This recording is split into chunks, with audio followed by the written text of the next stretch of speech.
What is up, Philadelphia? What's up, everybody? HRS Late Nights, Tony Cutillo.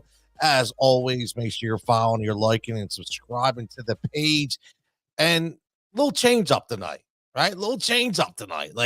Here's the thing. Sometimes we get into so many great conversations. Okay. We get into so many great conversations. And then what happens, okay, is we run out of time. And to be honest with you, I'm old now. So I be getting tired. Right? I be getting tired. Like 12:30 hits and my ass is dragging. So I was like, you know what? Let's simplify things a little bit. Right. And each show, even when we're starting, I did a little blue coat stuff earlier. So it took me a little time. So I need to set some things up. I was like, you know what? Each show, what we'll do is, we'll talk one specific topic that has to do about one team, right? So tonight's going to be Phillies night. And it's going to be Phillies night because, again, HRS Late Nights, make sure you're subscribing. YouTube channel, Heat Ratio Sports, all social formats. Make sure you're subscribing to the Blue Coats Beat. Okay, another all new podcast that I'm doing in collaboration with the Blue Coats. Fantastic organization. And if you know, the Blue Coats are balling right now, man. They are balling. Darius Baisley gets called up, man. Like, there's so much stuff going on right now. It's a good time to be a fan. Okay, a really really good time to be a fan. And here's the thing: right now, HRS Late Nights, the late night line is open. The call line is open. If you want to get on the line live right now, okay, it's in the comments right there. All you need to do is click on that, and boom, it'll put you back in. Right? Listen, no hold times, no nothing. That's what's great. So we're going to talk two topics tonight. Okay, actually, probably three when it comes to the Philadelphia Phillies. My man David checking in. What's up, Dave? Adam checking in again. What's up? Joe checking in says before Harper gets an extension, ink the underpaid wheeler first. Everybody new contracts. We're getting bigger each year, especially with a 13-year deal. That's on bars. I get it. My point is, I don't care. Right? Like at the end, I don't care. Like, why are we consumed with worrying about the Phillies' money? Okay. Like, why are we consumed about worrying about the Phillies' money? That's not my money. Okay. And not just that, but we need to stop playing games right now. Okay. We need to stop playing games and just pay the man. This is the closest thing we've had in this town to a true superstar that gets Philadelphia. Okay. That gets Philadelphia. Let's be honest. He could have said no. Okay. He could. He wanted to be here. He's not only shown up, he showed out. Okay. The dude played with one arm last year. Not anybody else is doing that. And I will give a shot at, like, again, I listen and I love, you guys know how much I love Jason Stark. So Jason Stark was on with Ricky Batalgo on 97.5 The Fanatic today. And he had some good insight. Like, he specifically said, listen, this is obviously, like Joe said, it's all bars, but, Manny had the opt out and Bryce didn't. And it seems like Jason seems to think it snuck by the good old Scott Bars a little bit, right? So if it snuck by Scott Bars, now he wants to get back what he wants to get back, right? But I understand it. I do. And my thing is, here's what I don't get. Everybody I've heard all day, okay? I've heard all day. And please understand, if you're a young guy, I can say that now because I'm old. If you're a young guy just breaking into the radio industry, okay, please don't bring up worrying about Albert Pujols and, oh, that was such a dead contract. He was listen, in baseball, the teams already know with guaranteed contracts that there's dead money. Okay. In friggin' the NFL, they're cutting people with dead cap money. Okay. I don't care about the dead money. I don't care. I don't. Like, I don't care what Bryce Harper is going to be a 40. We're like, honestly, we're talking 7 years down the road. Let's look at this. Who cares? I want to win now. Are we going to be talking about the same team when he's 40 years old? Probably not. So why are we even worried about it? Just pay the guy now. Basically, the guy wants 2 more fully guaranteed years at, big time money. Just do it. You'll be able to work it out. So I don't know why. Okay, I don't know why. Everything is taking a back seat here when you talk about it. Now, Joe's right. Joe says, if I'm Wheeler, I'm skeptical. I'm not. He says, look at Hoskins last year. He needs to be first. I get it, and he will be first, in my opinion. The biggest stumbling block, I think, with Wheeler is, Wheeler wants top money, right? So he saw what Nola got, and he's going, look, I'm a top 5 pitcher in this league, man. He wants like 35, 40 million. He's not messing around. And guess what? He needs to get it. Now, the good part is, what I like about it, and I heard Jason Stark say it today again, was about his age. So you already know Wheeler's not going to get a 7-8 year deal. He was comparing him basically to what Jacob deGrom got. So I kind of think, I look at that and I understand it. I do. I understand it. So I think, Joe, I'd be shocked if Zach Wheeler does not get signed before the season starts. I think they already know. Listen, Dombro's a pretty heads up guy. He knows. He knew it was coming up, right? I think he already felt this out. He knew what, they knew if they were going to pay Nola, they knew that they're going to have to pay Wheeler. The guy has shown nothing but health, consistency, team leadership. Being, again, I say this, and people can say what they want, but the most dominant and calm personality I've seen on the mound since Doc for us, right? I mean, Cole had that fantastic run in 2008 where he won MVP in the playoffs, and he was unhittable, and it seemed like he was unwavered. Nothing bothered him. And I think that's what you have now, Wheeler. He commands the mound. He commands his pitches. He knows he doesn't worry about it. He just goes out and does his business. So I think they already knew. I think maybe they got a little shocked to the system when they found out what kind of money he was asking for. And I think maybe that was the one thing that maybe they said to themselves, okay, we need to really figure this out. One thing's for sure, Joe, you know this. You can't play games with Bryce Harper, man. Like, honestly, I don't really care. I'm not trying to get into, Scott Bars because we all can't stand him and it's Scott's fault. Or listen, that's neither here nor there. At the end of the day, you have an owner, okay, who shouldn't have said it, but comes out and admittedly says he's underpaid, right? That's definitely what you don't want your owner to say, that he knows he's underpaid. So he adamantly said that he was underpaid. And listen, he's the backbone of your team, man. Like, he's the backbone of your team. So, you look at this logistically, and it's just got to get done. It's got to get done. You have a window. You have a probably a 2 to 3 year window right now where you could stay in the hunt.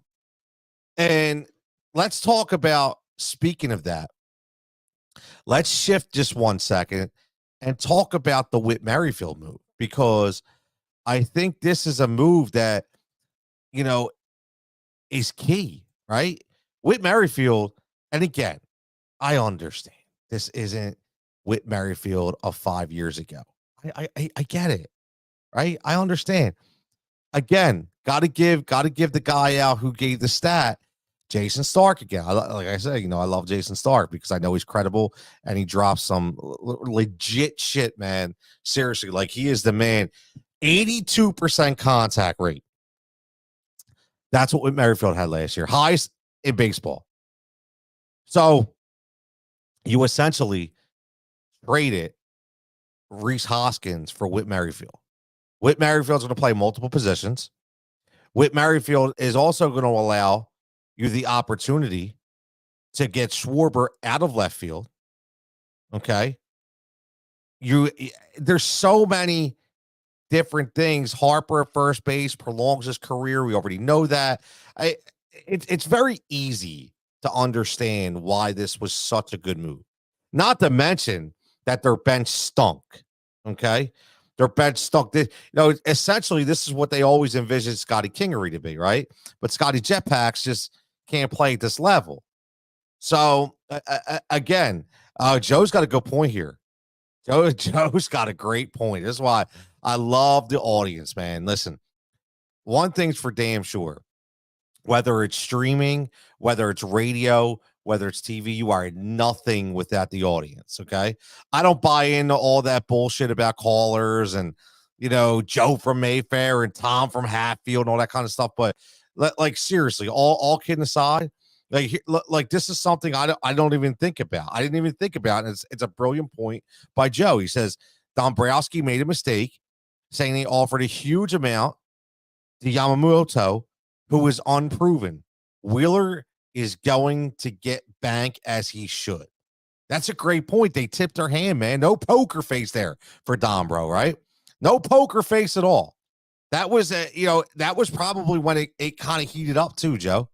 Because before that, we knew, right? We had we understood, okay? We definitely understood that he wanted to get paid.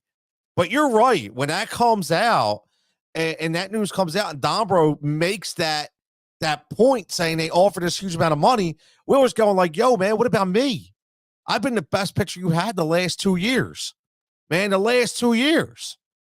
So what the hell, man?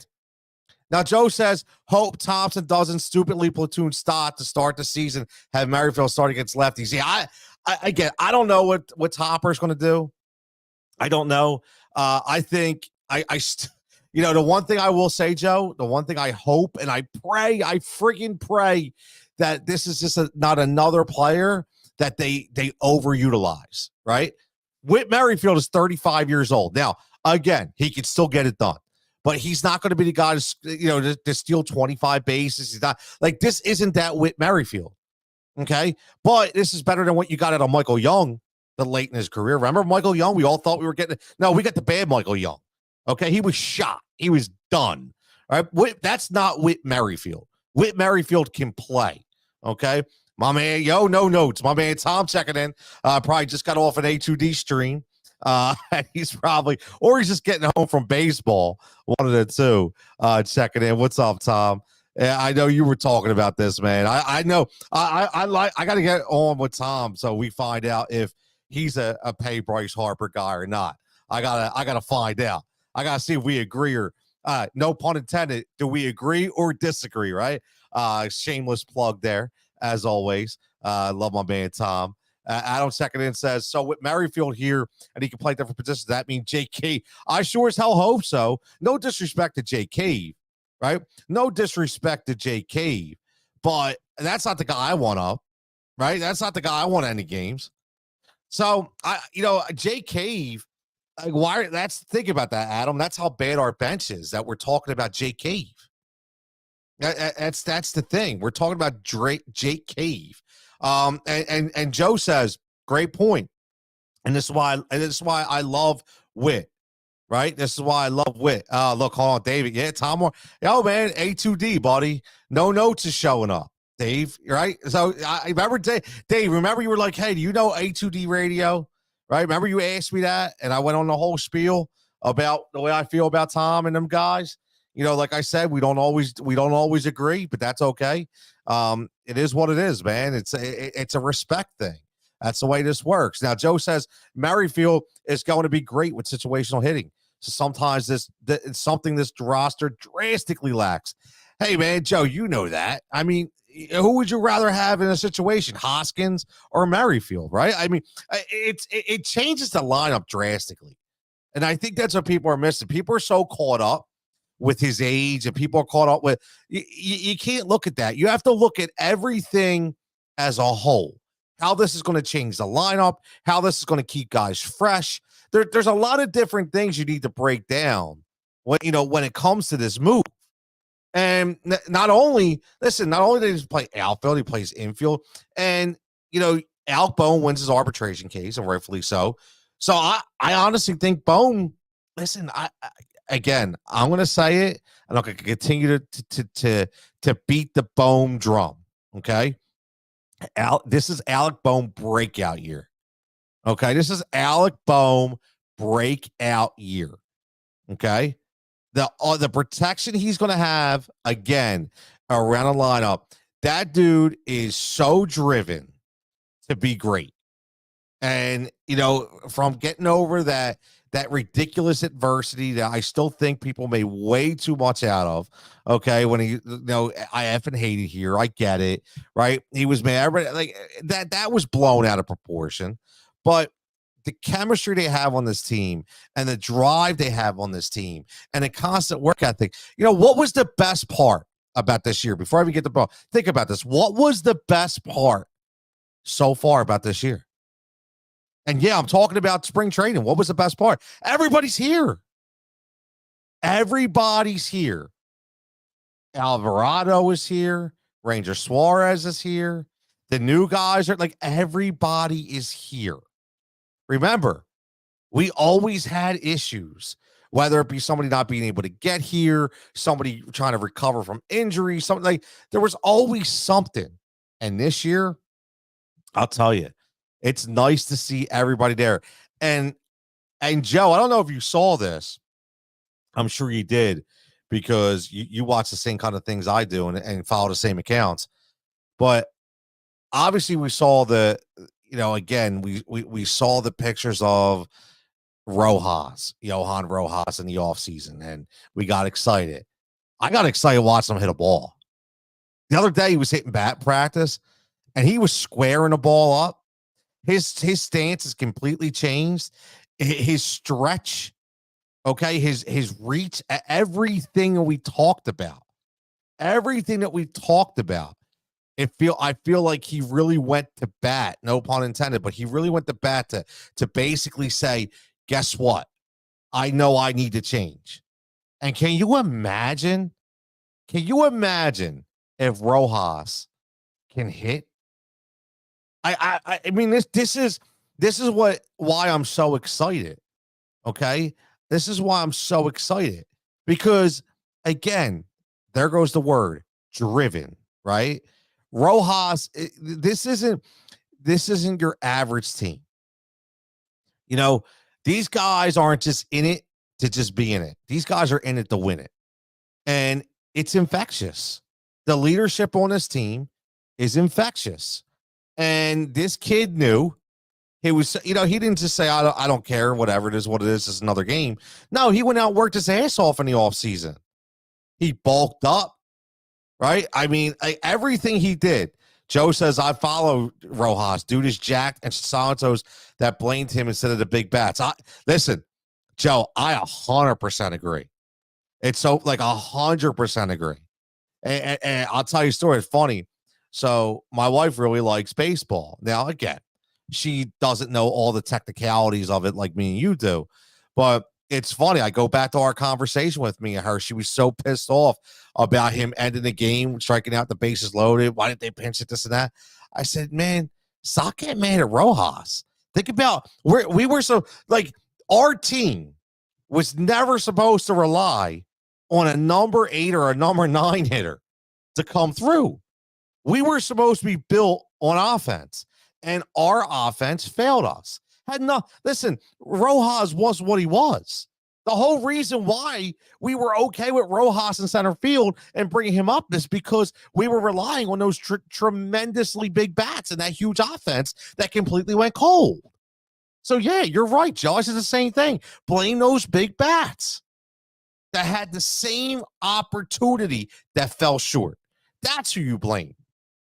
Listen, I'm a huge Casty guy. I love Casty. I love the bond he has with his son. I love that he's a no nonsense kind of guy. But his at bat was terrible. It was terrible in that situation, right? He backtracked and started chasing again and reaching. They're the people that you get mad at. I 100% agree. That's not on Johan Rojas. Come on, man. Like with all those guys, those big money bats that you have in that lineup, and you're going to blame Rojas. Nah, and that's the thing. The reason why I love Rojas is just it gives you just tremendous roster flexibility, late game situations, and that's what I love about Whit, man. Whit's going to give you that opportunity, right? Whit's going to give you that opportunity to not have Kyle Schwarber in left field, all the time, to be able to give breaks all the way around the infield, second base, third base, shortstop. There's so many opportunities. They're going to make him the ultimate utility player. He will know every position except catcher. I'm telling you. Okay. And if they get in a blowout, he'll probably pitch too. Okay. That's how good Whit Merrifield is. And like I said, I know it's late in his career, but at the same time, this is something we desperately needed. Okay. And I will say this too. And Joe, I'm sure you know this guy. I know this guy. I don't know what happened over the last couple of years, but David Dahl from Colorado. Okay. I was a huge David Dahl guy. Big contact guy. He was one of those guys that consistently went 1 for 4, 2 for 4 in the lineup, always had a couple hits, always got on base, and then he kind of just fell off. And one thing we know is one of our key ingredients to our team is our hitting coach and Kevin Long. And you see what Kevin Long did for our lineup. You see what he did to help Castellanos. You see his huge turnaround for Brandon Marsh. Okay. So this is a great opportunity, in my opinion, for David Dahl. If he can stay healthy, okay, he gets back into another ballpark that's like Coors Field, that's wide open. And listen, they're looking for that lefty bat off the bench. They want that lefty bat off the bench.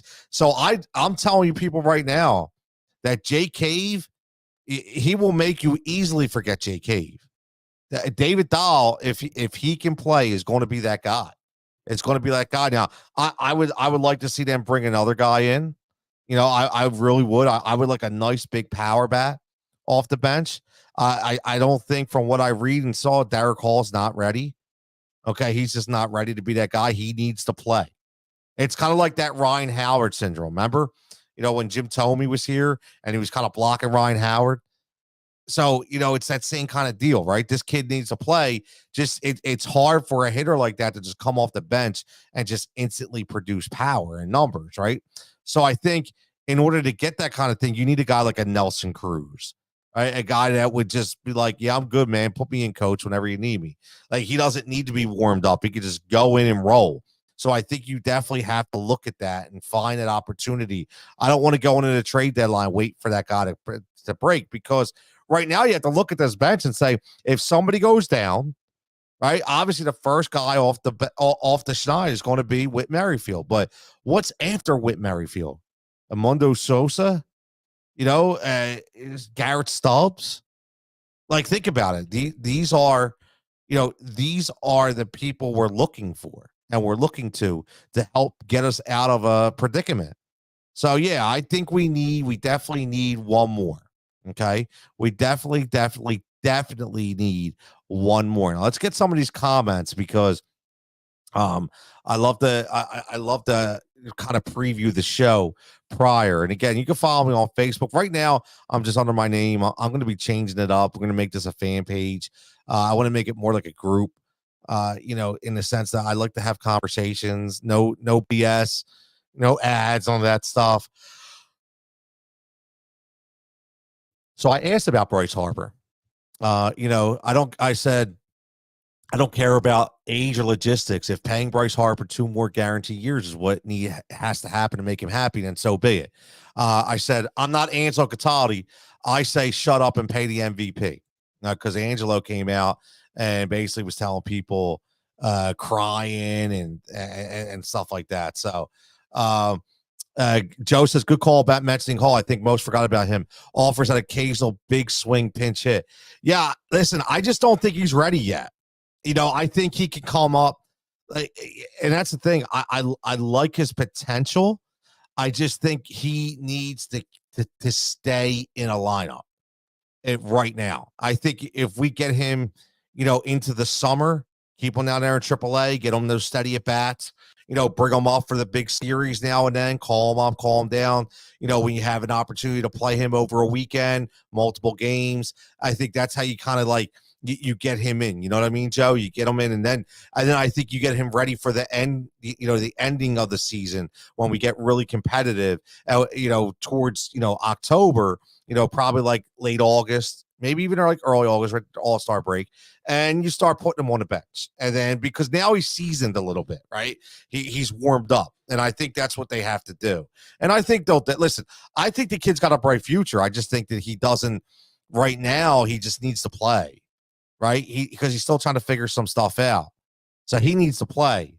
He seems like one of those guys to me, Joe, that he doesn't have that mental block, but I feel like his biggest Achilles heel is he need like if he strikes, it's like think about like you'll like this. Think about Serrano in Major League, right? So in Major League in Serrano, Pedro Serrano couldn't hit the curveball, right? So it just kept throwing curveball after curveball after curveball. But Serrano would get so mad that he worked so hard because he was like, listen, I need to get back in there and make sure I can hit this. And I think that's what Derek Hall is. And it's hard for Derek Hall when you can't get back in and try to fix your problem. So I do think that Derek Hall has a bright future here. I don't think it's in the first part of the season. Now, some of the comments I got today, Greg says, pay Harper, pay Wheeler, and get another arm. He says, I trust Dombrowski to get it done. That's it.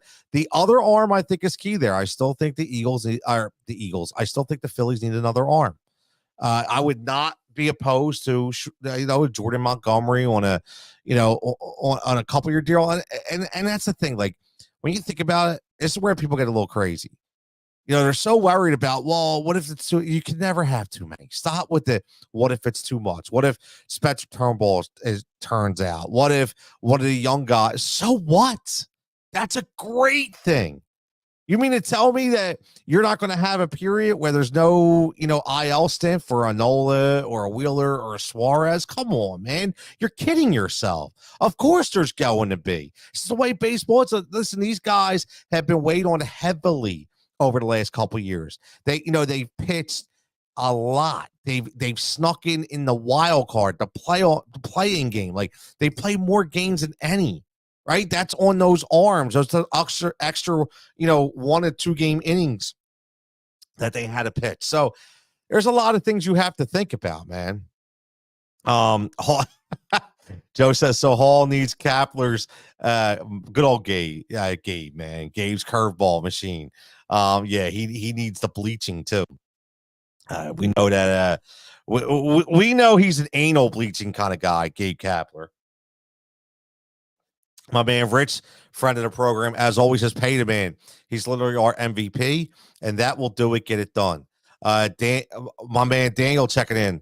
Daniel Gallagher, great plumbing service, drain clean. These dudes are cleaning drains and snaking drains every single day, right?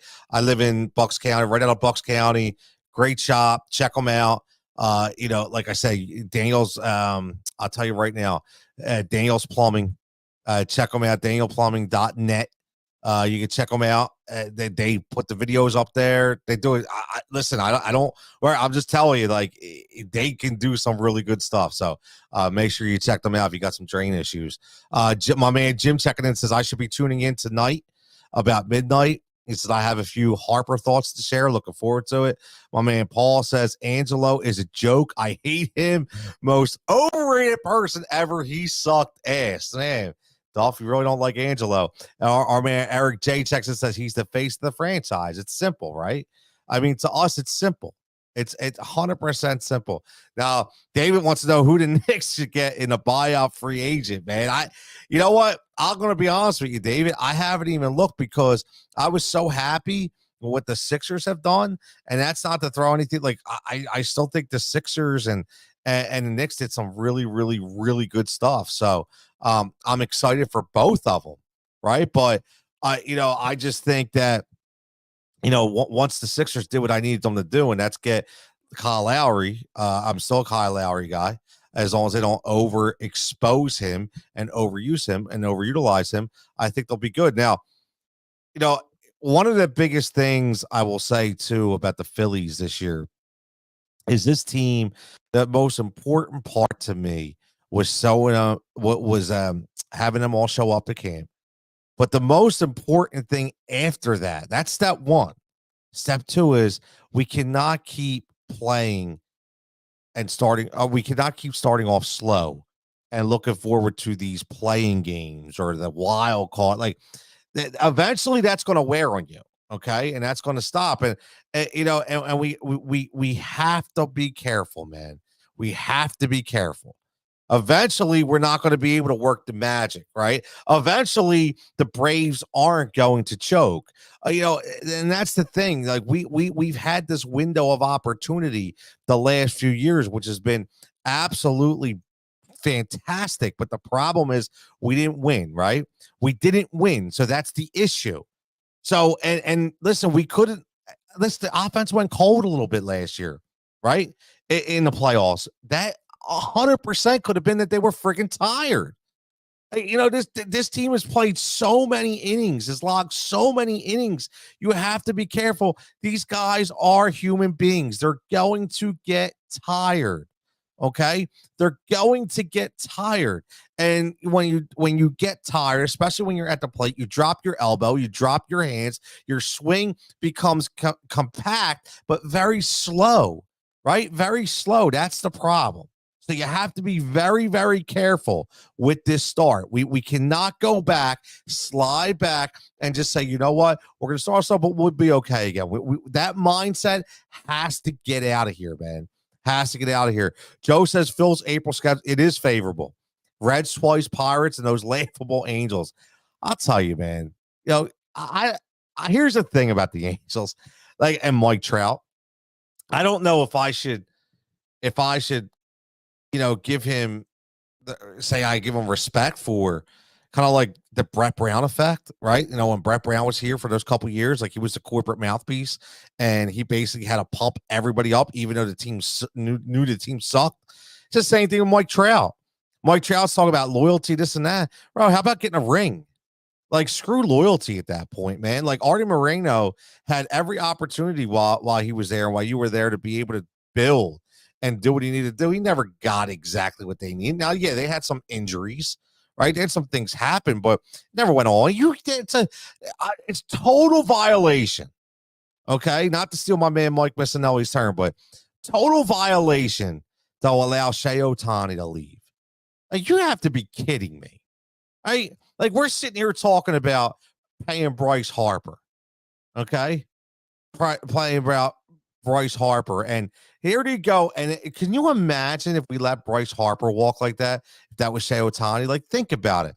Joe says people hammering Rendon when he plays as many games as Trout. Loyalty. How about no pressure? I'll tell you what, that Rendon's nuts, dude. He's like, whatever, I don't care. I was listening into that too. I could see why they don't like him.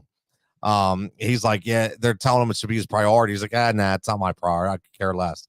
Like, he don't even care, man. Like, he's just getting paid, right? He's just getting paid. That's the funny part. But yeah, Mike Trout's going to have to look. It's all well and good, and I appreciate it if if it's very heartfelt and he is loyal, but you have to start thinking of you eventually with the amount of games, like Joe said, the dude's got a major back problem. So with the amount of games that Mike Trout is going to be able to commit to and guarantee a franchise is going to be, unfortunately, it's going to be under 100 every year. I'm not, listen, I have no questions to believe or no reason to believe that it'll be more. I don't. And again, I really think that back is going to be a major stumbling block for him, right? Especially a guy who does a lot of power and, still plays center field. So, there's a lot of interesting points about the Angels and Mike Trout, but, coming here, man, we have so much young talent that I really, I mean, I just got done talking to Blue Coats and talking about how, and the Sixers, and how exciting it is to know and watch these guys, right? To know and watch these guys. And now, right, I'm going to the Phillies and we're talking about the young guys. And one of those guys is Alec Boehm. Now Adam is really hot on Alec Boehm. Alec Boehm, he says 30 home runs, 100 RBIs. I'll be honest with you, Adam. I think the 100 RBIs is a lock. but there's no reason he can't hit 30. I said 25 to 30. So we're around the same. We're around the same. He's got like again, he's got a hell of an extension. Right? He's got a lot of stuff going for him, man. He's got a lot of stuff going for him. And like I said, he is a student of the game, right? He's very in depth. He wants to learn. He wants to get better. He's listening to people. He's perfecting his craft. He's not like Rendon, right? This dude's perfecting his craft, and he just wants to continue to excel. And I'll tell you, when you're that tall and that your reach is that good, that you are a problem to pitchers, man. You are a perennial problem. And I think that's what we're going to see this year. I think if he, with all this protection that he's going to have around the lineup, it's scary, man. It's scary. If he puts everything together, guys, I'm telling you, man, we're going to be talking about the breakout season of Alec Bohm. 100%. 100%. And again, this is why I think too that the Bryce deal is going to get done, and they need to just get it done now, because you're going to have to think about paying guys like an Alec Bohm and a Bryce and Stott, right? You're going to have to think about that, and that's one of the most important things. My man Jim checking him. I told Jim, listen, Jim said he's going to check in around midnight and give his take, and it's 12:01 on my clock. And Jim checks in, and boom, and he's already got the comment. Look at the big comment, right? Now, I like this. We're going to continue to read this. He says, here's my Harper take. Have DD and Middleton, which is Dave Dombrowski, right? Have Dombro sit down with Bryce, see if he's willing to wait 2 years. Bryce just said he wants to play until 45. Who knows if that happens? But like you said earlier, if we extend him now, would he accept just 2 years? I'm thinking no. If he wants more than 2 years, I would say let's wait 2 years to talk numbers. Reason being, there is some real uncertainty about the starting pitching.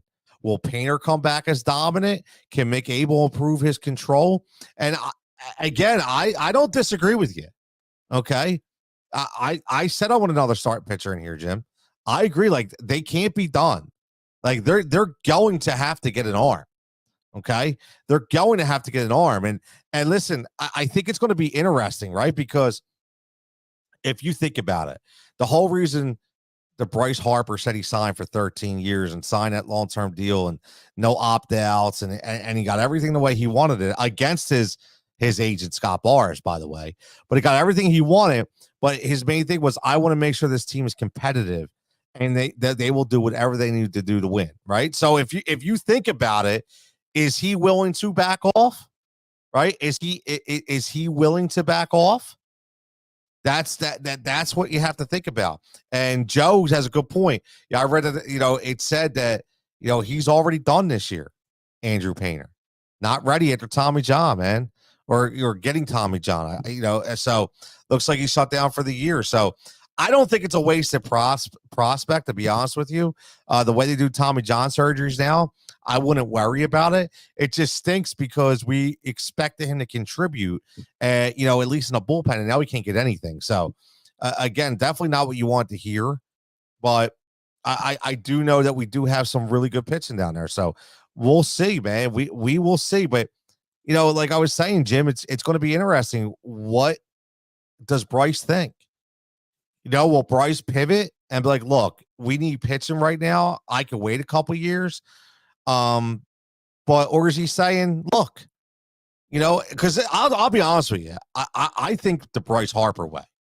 First thing I'm thinking is, listen, I've been a we, not a me, but I've been a we guy this entire time. I gave everything I could last year. You didn't ask me to do it. I did it. Okay. I did it. And not only did I do it, but I risked severe injury and re-aggravation while doing it. But I did it anyway because it was for the betterment of the team. I put all of my intuition aside and I went all in and put my arm on the line. And I'm thinking to myself, and I'm asking you for a couple year guarantee at the end of this deal, and we can't even do it. Like, I'm already going to get a sour taste in my mouth.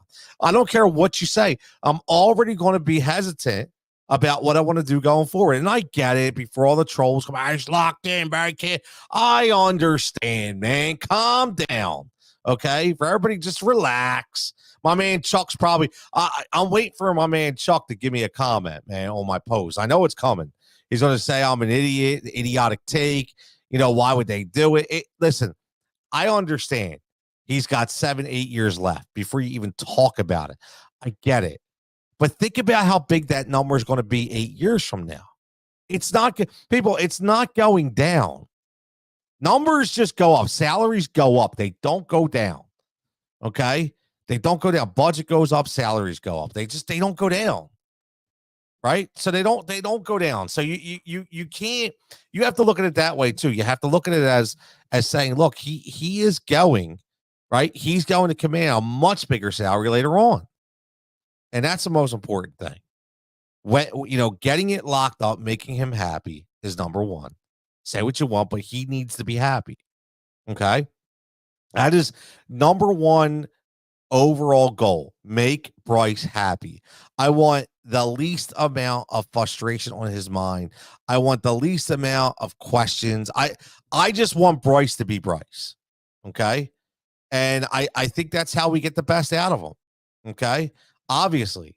But like I said, we have to really, really be careful, okay, about everything else. I still think, like I said, we need that extra bench guy. I want another pitcher. I mean, I know everybody wants something, right?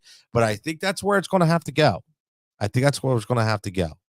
Okay. But yeah, again, pay Bryce Harper, pay Zach Wheeler, and just get this thing going, man. Like, let's just get this thing going. Just let's stop playing games. Let's figure out a plan for Whit Merrifield. Let's not overutilize him. Let's use his skill set and maximize his ability.